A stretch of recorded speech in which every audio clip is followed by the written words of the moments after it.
येवला तालुक्यातील सुरेगावमध्ये सध्या राज्याचे अन्न नागरी पुरवठा मंत्री भुजबळ साहेब हे पाहणी करतात। आपण बघतोय प्रचंड मोठ्या प्रमाणात नुकसान जे आहे ते या संपूर्ण तालुक्यामधल्या अनेक भागांमध्ये झालेलं आहे। भुजबळ साहेब स्वतः शेतकऱ्यांच्या बांधावर जात आहेत, त्या ठिकाणी शेतकऱ्यांशी चर्चा करत आहेत आणि एकूणच आपण बघतोय की दिलासा देण्याचं काम देखील भुजबळ साहेबांच्या वतीनं या ठिकाणी केलं जात आहे। शेतकरी आपली व्यथा मांडतायत, नेमकं किती नुकसान झालंय याची माहिती भुजबळ साहेबांना देत आहेत आणि त्यामुळे अत्यंत विदारक अशी परिस्थिती जी आहे ती येवल्यामध्ये सध्या बघायला मिळते आहे। काही ज्येष्ठ नागरिक आहेत या ठिकाणचे, त्यांना त्यांच्या पाठीवर हात ठेवून भुजबळ साहेब त्यांना दिलासा देण्याचा प्रयत्न करत आहेत।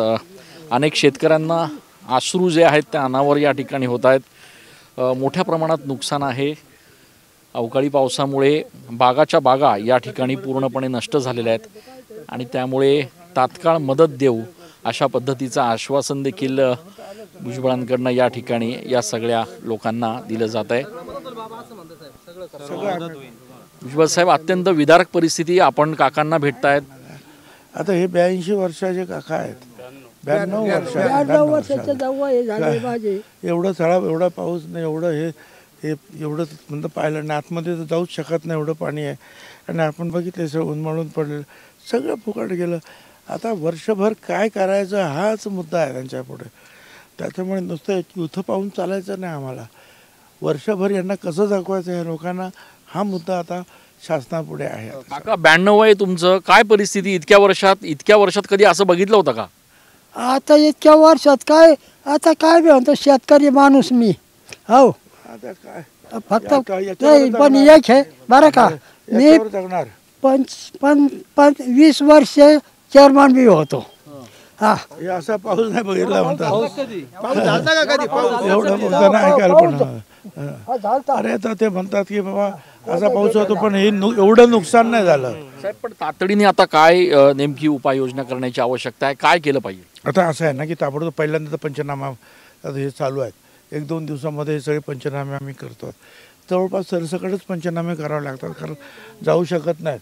परंतु त्या अधिकाऱ्यांना पण मला सांगा, ड्रोनने तुम्ही जरी केलं, ड्रोन किंवा तुमच्या मोबाईलवर, तर ते सुद्धा ग्राह्य धरण्यात येणार आहे बरं का अधिकारी सगळ्यांनी।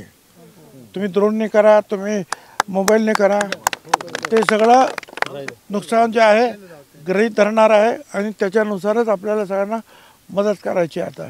आणि हे मुख्यमंत्र्यांनी पण आपल्याला सांगितले, उपमुख्यमंत्री सगळेच फिरतात, अडचणीत आहे सगळं काय। परंतु आता असं आहे ना, जी मदत करायची आहे ती पहिल्यांदा काय, आता कालपर्यंत 2-2.25 हजार कोटी रुपये वाटून झाले होते, अजूनही वाटप जे आहे हे सतत सुरू आहे। काल दुपारपर्यंत मी ती फिगर तुम्हाला मी सांगितली, आता पण खूप पुढे फिगर गेली असेल, पण धान्य पैसा हे सगळं वाटप आपण सुरू आहे, त्याप्रमाणे करतोय। आभाळच फाटलेला आहे खरं तर शेतकऱ्यांसाठी। मुख्यमंत्री उपमुख्यमंत्री फिरतायत, तुम्ही स्वतः बांधावर जातायत, तुम्ही तर तुमचं 1 महिन्याचं वेतन जे आहे ते देखील देण्याची घोषणा केली आहे। काय नेमक्या उपाययोजना अजून मंत्र्यांच्या वतीनं वैयक्तिक पातळीवर काय करता येईल? हे बघा, आमचे जे वेगवेगळे जे डिपार्टमेंट्स आहेत, खाते आहेत, तर माझं खातं अन्नधान्य आहे तर मी अन्नधान्य द्यावं, औषध पाण्याचं जे आहे त्यांचं खातं वेगळं आहे, मेडिकलचं त्याने औषध पाण्याची सोय करावी।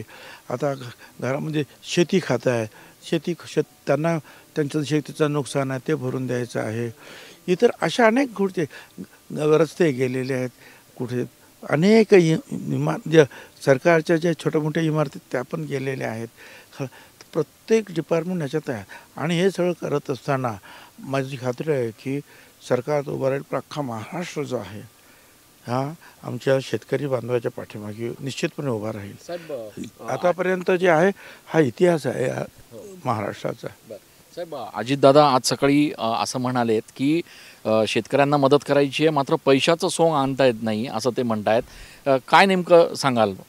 असं आहे, लोक काय म्हणतात की ताबडतोब पैसे, ताबडतोब ठीक आहे ना, करू ना, काय जे काय मुख्यमंत्र्यांनी सांगितलं, जे काय आम्हाला करायचं असेल ते आम्ही करणार।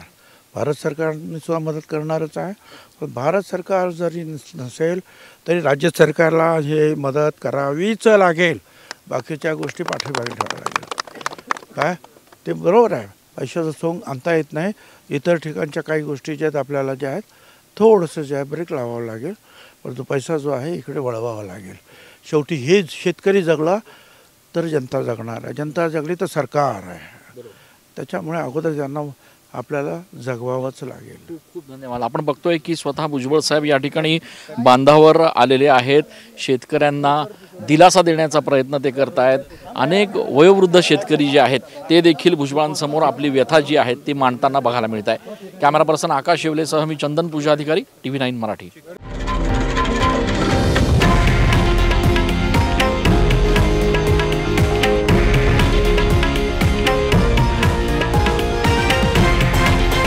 हे आहे देशातील नंबर 1 न्यूज नेटवर्क आणि आपण पाहत आहात TV9 मराठी, एकमेव.